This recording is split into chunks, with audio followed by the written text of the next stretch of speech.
Hello, in this video we're going to be talking about the fuel pump recall for the NC1 Acura NSX. So I did some research, and in this video we're going to be talking about the recall, what vehicles are affected, what actually happened in the recall as far as the component goes. I did some digging into the Denso fuel pump, and we're going to talk about the impeller and how it went bad, and what to do if you have the recall, and how to check if your VIN applies to the recall itself. So let's get started. So first and foremost, there's actually two recalls, and we don't want to get them confused because it's really easy because they're both fuel pump recalls. So first off, back in June of 2020, a recall came out for the 2018 and 2019 NSX, and that recall was for the fuel pump, and because it was swelling and the impeller was having issues. So in 2023, Honda put out a press release where with over 2.5 million cars are impacted by the similar situation with a failed fuel pump impeller. Now, what went wrong?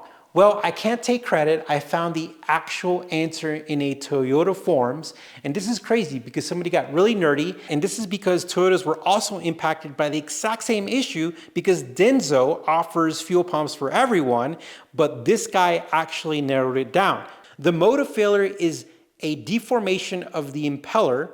The deformation can cause a variety of failure modes, from hitting the side of the unit, meaning the casing of the actual fuel pump motor, to rotating erratically because it's not balanced, and failing to draw enough fuel into downstream components.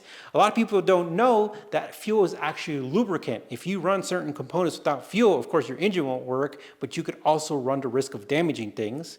So the cause of failure was apparently exposure to a drying solvent for an extended period of time, which resulted in fine cracks that absorb fuel and expand over time. The faulty fuel pumps have an impeller made of low-density material that is prone to micro-cracking when exposed to the drying agent used in manufacturing. This was a manufacturing issue. So of course, that's the reason why you're not paying, that's why it's a safety thing, but you have to get it done.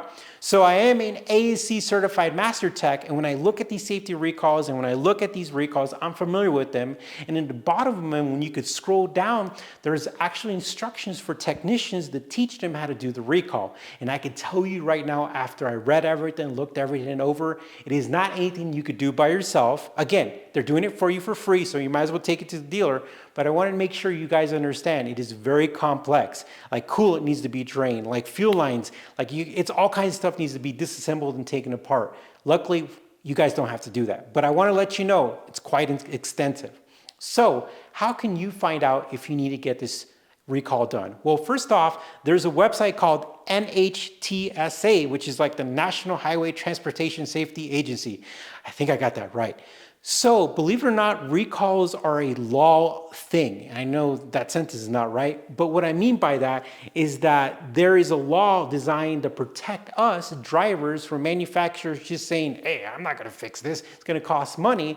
And the reason why they have this website that you could punch in your VIN and see if you have a recall is to protect you. So you could go to that website, put in any VIN and see if you need any recalls done.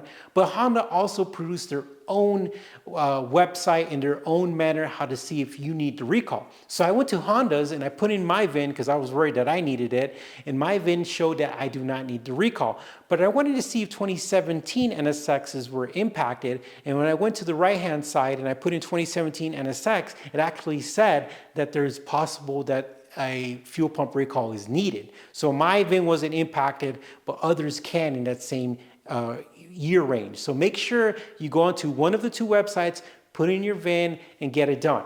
Now, just to walk you through the steps, if you've never had a recall done, you simply make an appointment or go to your dealership, talk to a service advisor.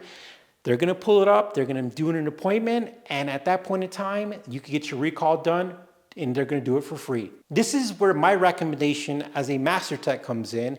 While you're getting a lot of things disassembled, you might as well go ahead and put a laundry list of stuff that you need to get done.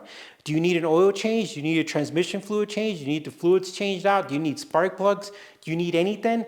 Get it done there. Once the car is taken apart, once it's going to be on the lift for quite a bit. You might as well get all your services done so when you get the car back, you could just enjoy it. Well, I hope you found this video helpful, insightful, and informative. Thank you for watching. Press that like button, share it with fellow owners. We appreciate it. Take care, and we'll talk to you soon.